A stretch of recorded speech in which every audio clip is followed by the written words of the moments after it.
The Banyan tree's lesson, a story of kindness. Imagine a small village where at the edge of the field stood a mighty banyan tree. It was no ordinary tree. It was a silent guardian, a giver of shade, a shelter for birds, and a playground for children. Travelers rested under its cool shade, and farmers took a break beneath its branches after a long day's work. The banyan tree gave without hesitation, without expecting anything in return. Then, one year, everything changed.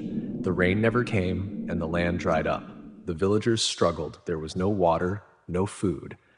Desperation crept into their hearts. One day, some villagers stood beneath the great tree, looking up at its strong branches. "If we cut them and sell the wood, we can earn some money," they said. And so, with axes in hand, they struck the tree, cutting its limbs one by one. The banyan tree did not cry out, did not resist. It simply stood, enduring the pain in silence. An old man in the village tried to stop them. "This tree has given us so much. Don't do this." But his words were ignored. Months passed, and then came the rain. Not a gentle drizzle, but a storm. Ruthless, unforgiving. The river swelled, the fields flooded, and soon the village itself was drowning. The water pulled at the land, washing away the soil, weakening the foundations of homes, and panic spread.